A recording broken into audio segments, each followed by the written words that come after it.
Le président ukrainien Volodymyr Zelensky a déclaré que près de 60% des armes utilisées par l'armée ukrainienne sont désormais produites localement, dépassant ainsi l'objectif qu'il avait fixé il y a 2 mois.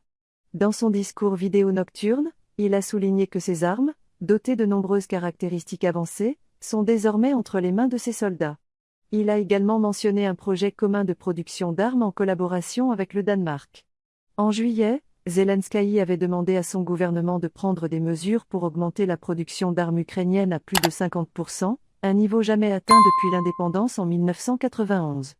Pendant ce temps, l'Ukraine se concentre sur la production de drones et le renforcement de ses défenses aériennes face aux attaques intensifiées de la Russie.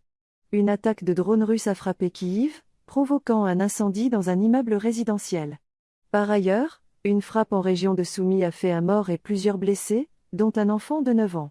En réponse, des avions polonais et alliés ont été déployés pour sécuriser l'espace aérien polonais après des frappes russes près de la frontière.